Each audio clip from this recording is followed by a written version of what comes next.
गाड़ी खरीदने का ख्वाब देखने वालों के लिए बड़ी खबर आ गई है, क्योंकि फाइनेंस बिल की मंजूरी के बाद 1 जुलाई से पाकिस्तान की ऑटो मार्केट में बड़े पैमाने पर तब्दीलियां आने जा रही हैं। नई ऑटो पॉलिसी के तहत कन्वेंशनल दरामदी गाड़ियों पर ड्यूटी के ढांचे में नुमायां रद्दो-बदल कर दिया गया। 850 सीसी की इंपोर्टेड गाड़ियों पर ड्यूटी 66% से कम करके अब 42% है।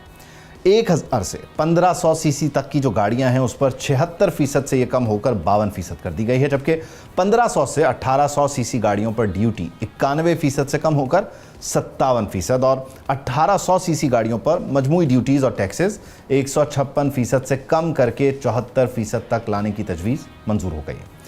नई पॉलिसी के तहत 1800 सीसी तक की गाड़ियों पर स्पेशल एक्साइज ड्यूटी आयद नहीं की जाएगी, जबकि जो इलेक्ट्रिक और हाइब्रिड गाड़ियां उनकी बात की जाए तो उनके लिए भी नए कवायद मुतारिफ करवाए गए हैं।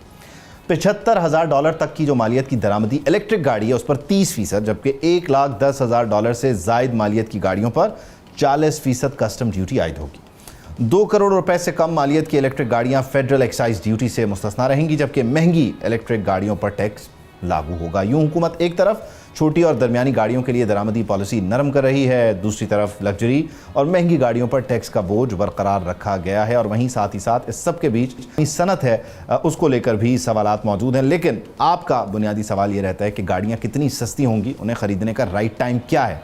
इस सब को हम इन डिटेल डिस्कस करते हैं। मुझे मशहूद अली खान साहब ज्वाइन कर रहे हैं, ऑटो सेक्टर के एक्सपर्ट हैं। बहुत शुक्रिया मशहूद साहब, thank you for joining us. अच्छा मशहूद अली खान साहब, बुनियादी तौर पे इस सारी सूरत हाल में जाहिर है आपने ड्यूटीज़ को कम कर दिया, लेकिन ये ड्यूटीज़ कम होना क्या हम ये समझें कि कंज्यूमर जो है वो इससे फ़ायदा उठा सकेगा, वो डायरेक्टली सस्ती गाड़ी ख़रीद रहा होगा, और वहीं साथ ही साथ जो आपकी लोकल इंडस्ट्री है जिसको आप प्रमोट करने के लिए भी कोशिशें कर रहे हैं, वो कहीं इससे मुतासर तो नहीं हो रही है? जी, इसके दो पहलू हैं जो मैं आपके के सामने पेश करना चाहूँगा। अभी लास्ट हमने देखा कि कैबिनेट की एक मीटिंग में एक मिनिस्टर साहब या सेनेटर साहब ने ये पॉइंट उठाया, और उसमें उन्होंने कहा कि ओवरसीज की इन्वेस्टमेंट है, रिस्क में है। तो हमें ये देखना होगा कि वो इस स्ट्रैटेजी में गए।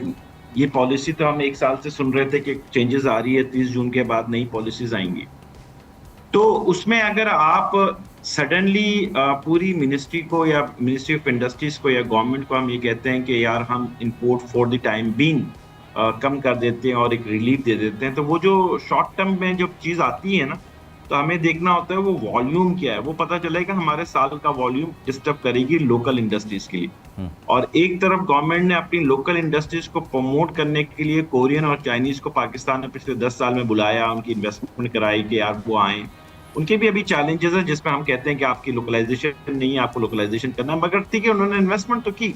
ऐसी सूरत हाल में गाड़ी का इंपोर्ट हो जाना पाकिस्तान की इकोनॉमी के लिए बेहतर नहीं होगा, एक बात। दूसरी बात, अब कंज्यूमर की आप बात करते हैं तो कंज्यूमर के पॉइंट ऑफ व्यू से टैरिफ को रिड्यूस करने की बात आई है सामने, जो हमने अभी देखा, अखबार में भी पढ़ा। मगर मैं पिछले 15 दिन पहले की मैं बात करूं, बजट से पहले लास्ट मीटिंग हमारी हुई, मैं उस मीटिंग में था। उसमें हमारे पास मिनिस्ट्री ऑफ इंडस्ट्रीज भी थे, मिनिस्ट्री ऑफ फाइनेंस भी थे, और मिनिस्ट्री ऑफ पावर के मिनिस्टर साहब भी थे, और क्लाइमेट मिनिस्टर। तो टॉप क्लास हमारे पास मिनिस्टर्स बैठे हुए थे, वेल इन्फॉर्म्ड। ये कहना कि उनके पास इंफॉर्मेशन नहीं, उनके पास पूरी मुल्क की अच्छी इंफॉर्मेशन है। ऐसी सूरत हाल में हमने ये बात को कासिर कराने की कोशिश की कि पाकिस्तान में इंडस्ट्रियलाइजेशन होगी तो आपकी जो फंडिंग प्रोग्राम है इससे आप बाहर निकल पाएंगे। अगर आप इंपोर्ट बेस ही कर लेंगे और तो बुनियादी तौर पे आपके इस सारे जवाब को अगर हम सादा करें, आसान करें, तो बुनियादी तौर पे हुकूमत अपना जो 1 साल है या जो डिज़ाइन टाइम पीरियड है उसको गुजारने के लिए तो ये नरमी कर रही है, और इससे आप गाड़ियों का फ़्लो जो है या प्रोडक्ट का फ़्लो जो है मार्केट में ले आएंगे, लेकिन लॉन्गर रन के लिए ये फ़ायदेमंद नहीं है। दूसरा, ये हौसला शिकनी भी तो है उन लोगों की जो यहाँ पर प्लांट्स के लिए आए हैं। जाहिर है उन्हें आप किसी वादे पर लेकर आए होंगे, तो आप ये समझते हैं कि उन्हें सहूलत देनी चाहिए थी और यहाँ ये इंपोर्टेड गाड़ी पे ड्यूटी बढ़नी चाहिए थी, इसको डिस्करेज करना चाहिए था। देखिए होता क्या है कि हम ये हमेशा अखबार में पढ़ते हैं और डिस्कशंस में लाते हैं कि ट्रेड डेफिसिट बढ़ रहा है, हमारा ट्रेड डेफिसिट कंट्रोल से बाहर हो रहा है। जो सबसे बड़ा सवाल है ना हमारा, वो ये है हमारा ट्रस्ट डेफिसिट बढ़ रहा है। हम एक दूसरे पर ट्रस्ट नहीं कर पा रहे, इंडस्ट्रियलिस्ट गवर्नमेंट की पॉलिसीज पे, और गवर्नमेंट अपने इंडस्ट्रियलिस्ट की इन्हांसमेंट के लिए चैलेंजेस फेस कर रही है। तो ये ट्रस्ट मिसट्रस्ट है। ये जो पॉलिसी अभी शॉर्ट टर्म आएगी भी आएगी तो भी हमारे लिए तकलीफ देह है, क्योंकि एक इन्वेस्टर का इन्वेस्टमेंट शैक हो जाता है और ऐसी सूरत हाल में फिर इंडस्ट्री अपने पाँव में नहीं खड़ी हो पाती। बड़ा मुश्किल। अभी हम पिछले 4-5 सालों का मुवाजना करें तो पाकिस्तान की इंडस्ट्री, चाहे ऑटोमोटिव हो या डिफरेंट टेक्सटाइल इंडस्ट्री हो, सभी चैलेंजेस से गुजर रही है। ऐसी सूरत हाल में गवर्नमेंट के तमाम इदारे, गवर्नमेंट की तमाम एजेंसीज मिल के हम ये कहते हैं कि हमें अपने आप को प्रोडक्टिविटी इनहांस करनी है और एक्सपोर्ट ओरिएंटेड बनना है। ओनली हम टेक्सटाइल पे डिपेंडेबल हों या इसमें बुनियादी तौर पे एक डायरेक्ट एक ट्रिकल डाउन इफेक्ट आता है ना।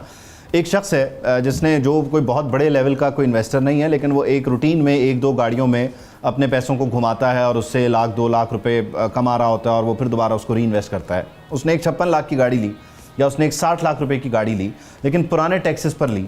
अब जब ये नए टैक्सेस, और इंपोर्टेड गाड़ी है ज़ाहिर है, लेकिन अब जब वो नए टैक्सेस के साथ मार्केट में दोबारा जाके उसे बेचने के लिए आप फॉर सेल करता है तो वो उतने पैसों में तो नहीं बिक रही।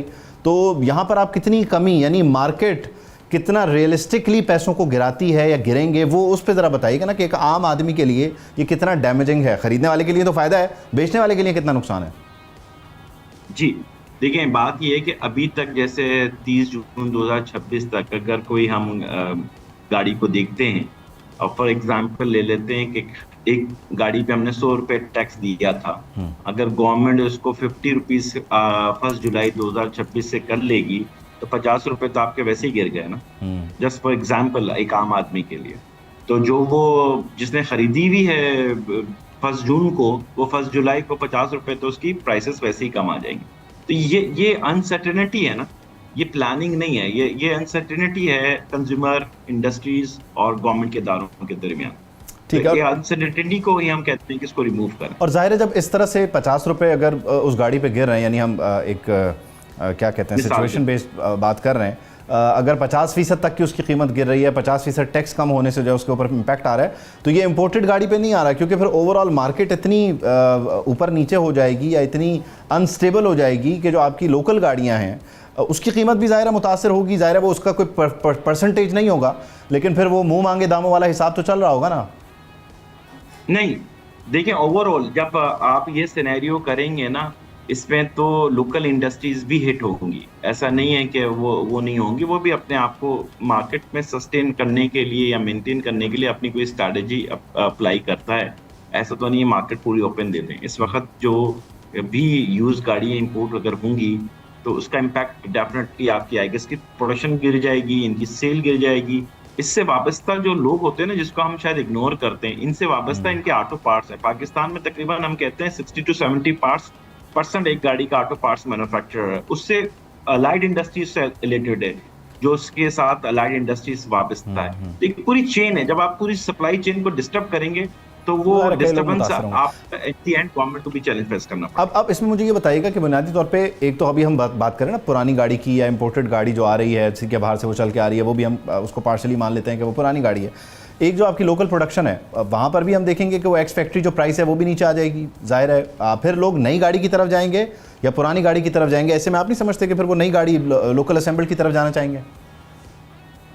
जी देखिए, लोकल असेंबल गाड़ी के 2 एडवांटेजेस कंज्यूमर को मिलते हैं और वो लॉन्ग टर्म पे देखें। एक तो ये कि अगर वो लोकल मैन्युफैक्चरिंग हो रही है पाकिस्तान में गाड़ी, वो परचेज करेगा तो उसकी जो रनिंग कॉस्ट होती है ना, जो मेंटेनेंस कॉस्ट जिसे हम कहते हैं, कि उसके पार्ट्स अवेलेबल हैं ऑन टाइम आफ्टर सर्विस के बाद, तो वो रिप्लेसमेंट कर सकता है इन केस ऑफ इमरजेंसी। तो वो कॉस्ट इफेक्टिवनेस होती है। एक गाड़ी जो इंपोर्टेड होती है और उसके 6 महीने साल भर के बाद जब हम उसकी मेंटेनेंस पे जाते हैं तो उसके बाद पता चलता है पार्ट्स ही अवेलेबल हैं, 2 से 2.5 महीने तो उसको पार्ट इंपोर्ट करने में लगता है। तो ये कंज्यूमर को हिट होता है।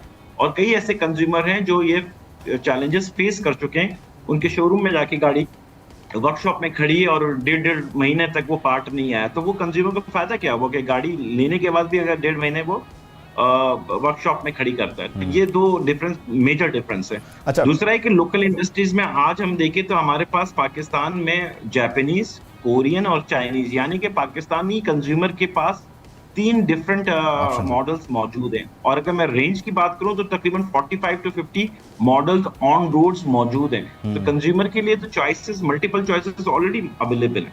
डेफिनेटली। अच्छा, इसमें एक चीज़ और बड़ी इंटरेस्टिंग है कि हम जाहिर है वो ग्रीन गैस एमिशन की बात करते हैं, क्लाइमेट चेंज की बात करते हैं, उस तनाजुर में भी 1800 सीसी से ऊपर की गाड़ी पेट्रोल प्राइसेस के साथ बहुत कम लोग अफोर्ड करते हैं, वो एक ख़ास तबका है। वहाँ पर अगर आप देखते हैं कि वो उसको 156 से कम करके 74 पर ले आए, तो ये आपका जो आपकी कमिटमेंट है क्लाइमेट चेंज के साथ, ग्रीन गैस एमिशन के साथ, ये आप उस राइट डायरेक्शन में तो कदम नहीं उठा रहे।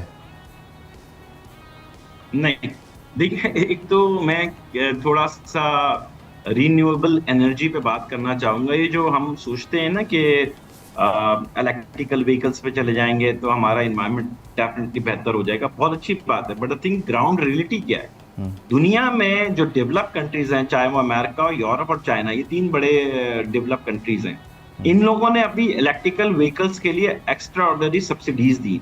परचेज करेंगे तो आपको एडवांटेज मिलता है, आपकी रजिस्ट्रेशन फीस माफ है, आपकी इंश्योरेंस रेट कम है, आपकी इजी इंस्टॉलमेंट हो जाती है, तो ये जाके 15% मार्केट का शेयर लेने पे कामयाब हुए हैं ये डेवलप कंट्री में। एक अंडर डेवलप कंट्रीज, हमारे पास ऑलरेडी रिसोर्सेस फंड्स के बड़े लिमिटेड हैं।